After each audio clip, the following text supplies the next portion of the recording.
Good morning. For many of us, the start of a new day is a symbol of fresh possibilities and renewed energy. But for millions managing blood sugar, the morning can feel like a battleground. You go to sleep with your levels in a good range, only to wake up and find them unexpectedly high. This frustrating experience is often due to something called the dawn phenomenon. Overnight, your body releases a surge of hormones, including cortisol and growth hormone, to prepare you for the day ahead. These hormones can make your body less sensitive to insulin, causing your liver to release more glucose into your bloodstream. The result? High fasting blood sugar, right when you wake up. This isn't just a frustrating number on a screen. Consistently high morning blood sugar can set a negative tone for the entire day, making it harder to manage your levels later on. Over the long term, it contributes to the risk of serious health complications. But what if I told you that you have the power to change this narrative? The solution isn't about deprivation or extreme measures. It's about establishing a powerful, three-part morning routine, a sequence of simple, deliberate actions that work together to stabilize your blood sugar, boost your energy, and set you up for a day of success. In this video, we're going to take a deep dive into this three-step morning mastery plan. We'll explore the science, the practical steps, and the profound impact of hydrating, moving, and nourishing your body correctly, all before your day truly begins. Before we begin, a quick reminder.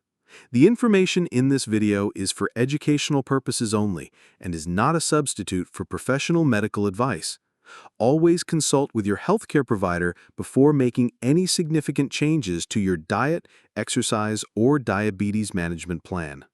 Our first pillar is the simplest, yet one of the most impactful: early hydration.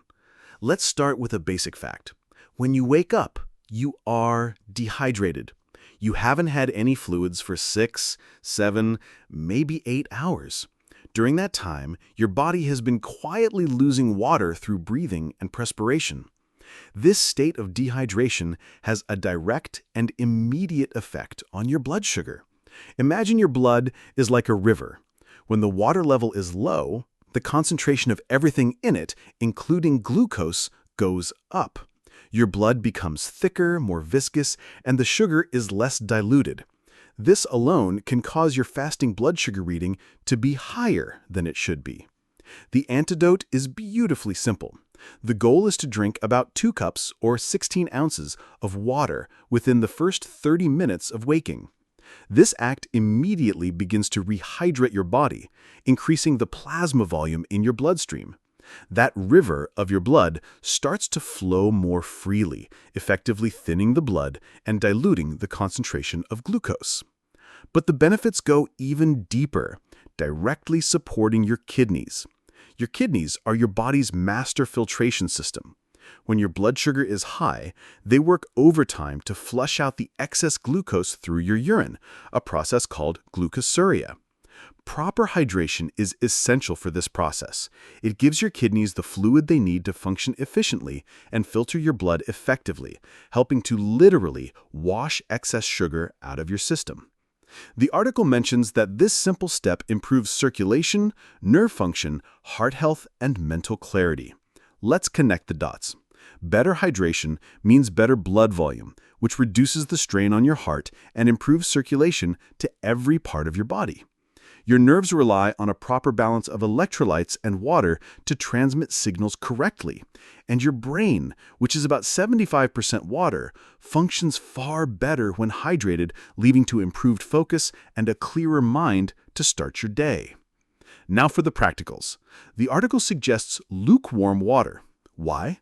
While cold water is fine, some traditions, like Ayurveda, suggest that lukewarm or room temperature water is less of a shock to the system and can be absorbed more gently by your digestive tract. The most important thing is that you drink it. To make this a can't-miss habit, place a covered glass or a water bottle on your nightstand before you go to bed. It's the first thing you'll see. If you find plain water boring, add a squeeze of lemon or a few mint leaves. So, to recap Pillar 1, rehydrating first thing in the morning is a non-negotiable step. It directly lowers the concentration of blood glucose, supports your kidneys in flushing out excess sugar, and sets the stage for better physical and mental performance throughout the day. It's the gentle awakening your body craves. Now that we're hydrated, we move to our second pillar, morning physical activity. This isn't about running a marathon before breakfast. We're talking about a short 15 to 20-minute session of gentle movement within about 45 minutes of waking. This could be a brisk walk, some simple yoga poses, or dynamic stretching. The timing and gentleness are key. Here's the magic of why this works so well in the morning. Your muscles are the largest consumers of glucose in your body. Usually they need the hormone insulin to act as a key, unlocking the cells to let glucose in for energy. However, physical activity can activate special glucose transporters in your muscle cells, called GLUT4 transporters, that move to the cell surface and let glucose in without needing much or any insulin. This is a superpower for anyone with insulin resistance or diabetes. You are essentially creating a bypass for insulin. By moving your body in the morning, you're telling your muscles to open their gates and start pulling that excess sugar directly from your bloodstream to use as fuel. This directly counteracts the high blood sugar caused by the dawn phenomenon, lowering your levels naturally and effectively. So, what does gentle physical activity look like? The options are endless and should be tailored to you. A brisk 15-minute walk around the block is perfect. A simple at-home routine of 10 minutes of stretching, followed by some bodyweight squats and arm circles, works wonders. A guided morning yoga video online is another fantastic choice. The goal is to get your heart rate up slightly and engage your large muscle groups, not to exhaust yourself. This morning movement does more than just lower your immediate blood sugar. It sets a new baseline for the day. This single session improves your body's overall insulin sensitivity for the rest of the day to come, meaning the insulin you do produce or take will work more efficiently later in the day. It also helps regulate your circadian rhythm, your body's internal clock, by signaling that the day has begun.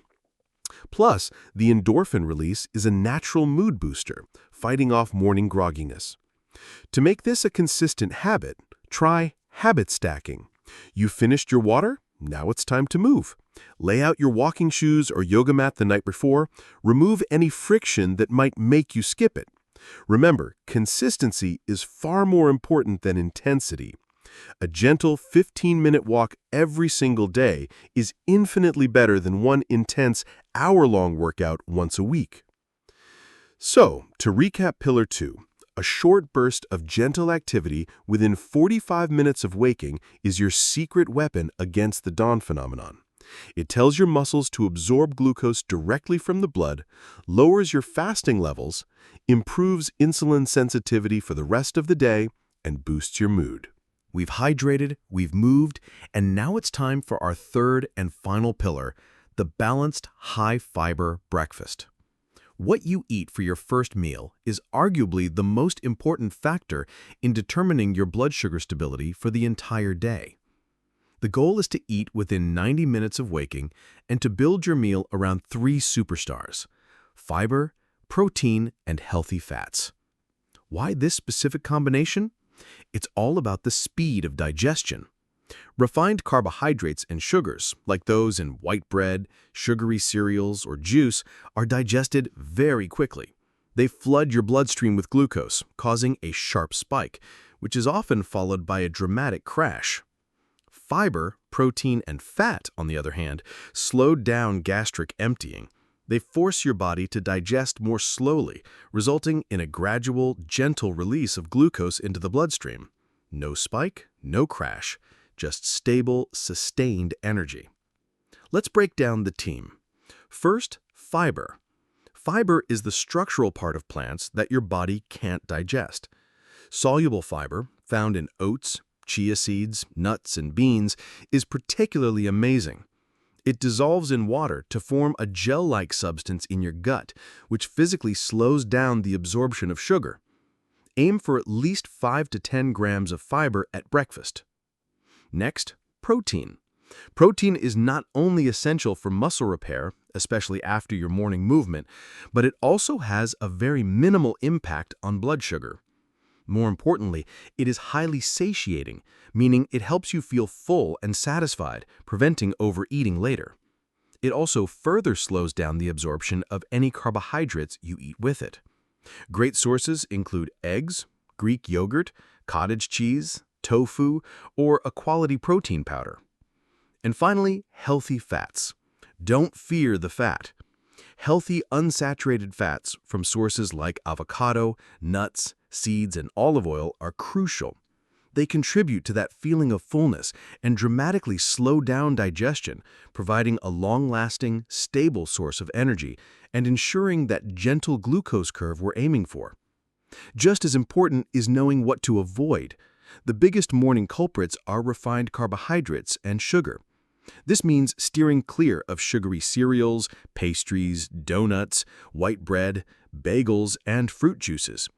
Even a large glass of 100% pure orange juice is essentially a glass of sugar water without the beneficial fiber of the whole fruit, and it will spike your blood sugar rapidly. So, what does this look like in practice? It's delicious. Try a bowl of steel-cut oats made with water or unsweetened milk and top it with berries for fiber and a tablespoon of chopped walnuts and chia seeds for protein and healthy fats. Or 2 scrambled eggs cooked with spinach, served with half an avocado and a single slice of sprouted whole grain toast. Another great option is a cup of plain, unsweetened Greek yogurt topped with a handful of low-sugar fruit like raspberries and a sprinkle of almonds. To recap Pillar 3, your breakfast sets the blood sugar tone for the entire day. By building it around the powerful trio of fiber, protein, and healthy fats within 90 minutes of waking, you prevent glucose spikes, promote stable energy, and nourish your body for the hours ahead. So there you have it, the 3 pillars of morning blood sugar mastery: hydrate, move, and nourish. These aren't 3 separate tips, they are a synergistic routine. The water prepares your system, the movement puts your muscles to work consuming sugar, and the breakfast provides stable, long-lasting fuel.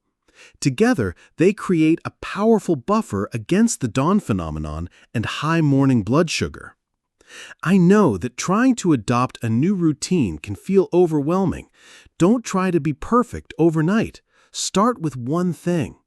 For the next week, just focus on drinking those 2 glasses of water when you wake up.